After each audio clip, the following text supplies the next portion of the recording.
এই মহিলাটি কখনোই নিজের মেয়েকে স্কুলের গেট পর্যন্ত নিতে আসতেন না। প্রতিবার তিনি মেয়েকে একটু হেঁটে আসতে বলতেন, তারপর দূরে গিয়ে গাড়িতে তুলতেন। সেদিন যখন মহিলা মেয়েকে নিতে এলো, তখন এক ছেলে ইচ্ছে করে মেয়েটিকে ধাক্কা দেয়। সে মেয়েটিকে গরিব ঘরের মেয়ে বলে অপমান করে, আর সহপাঠীরা হাসতে থাকে। তারা বলে, তোর মা তো গরিব, তাই তো তোর জন্য গেট পর্যন্ত আসে না, তোদের গাড়িও নেই। এই কথা শুনে মেয়েটি ভীষণ কষ্ট পায়। গাড়িতে বসে রাগে সে মাকে জিজ্ঞেস করে, মা তুমি আমাকে স্কুল গেট থেকে নিতে আসো না কেন?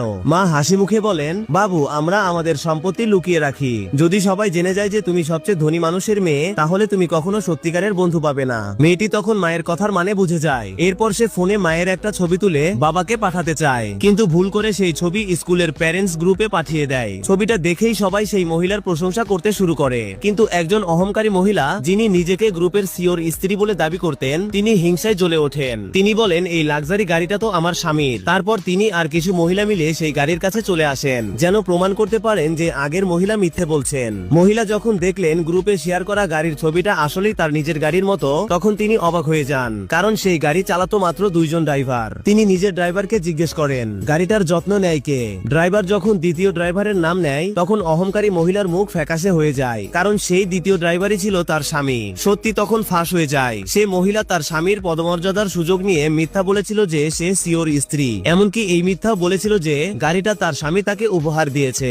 রাগে সে চেঁচিয়ে ওঠে, এখনই এই গাড়ি থেকে নেমে যাও। কিন্তু মেয়েটি ভয়ে কাঁপতে থাকে, বলে, মা আমার খুব ভয় লাগছে। তখন মহিলা ড্রাইভারকে বলে, চলো আমাদের বাড়ি নিয়ে চলো। অহংকারী মহিলা তখন রাগে একটা ভয়েস মেসেজ পাঠায়, যদি এই মহিলা আমার গাড়ি নোংরা করে দেয়, তাহলে সারা জীবনেও এর ক্ষতিপূরণ দিতে পারবে না। এই কথা শুনে মহিলা স্তব্ধ হয়ে যায়। তার মনে হয় হয়তো তার স্বামীর আরেকটা স্ত্রী আছে অন্য কোথাও। কিন্তু মেয়েটি বলে, মা বাবার সব টাকা তো তুমিই সামলাও, বাবা চাইলেও আরেকজন স্ত্রী রাখলেও তার কাছে টাকা থাকবে না। তবু অহংকারী মহিলা চুপ থাকেনি। সে শিক্ষককে বলে, এই মহিলাকে গ্রুপ থেকে বের করে দাও। শিক্ষিকাও তার কথায় সায় দেয় এবং বলেন, এরা বাচ্চাদের ভুল শিক্ষা দিচ্ছে। মহিলা অনেক বোঝানোর চেষ্টা করেন, কিন্তু শিক্ষিকা তার কোনো কথাই শোনেন না। তারপর অহংকারী মহিলা নিজের ছেলের জন্মদিনের নিমন্ত্রণ পাঠায় সব অভিভাবককে, কিন্তু শুধু ওই মহিলা ও তার মেয়েকে বাদ দিয়ে। কিন্তু মহিলা যখন দেখলেন পার্টি হবে গ্রিনফিল্ড ভিলায়, তখন কিছুটা সন্দেহ হয়, কারণ তার মনে পড়ে যায় তার স্বামীরও একই নামে একটি ভিলা রয়েছে শহরের বাইরে। বাড়ি ফিরে মহিলা কিছু বললেন না, স্বামীও কিছু বুঝতে পারেন না।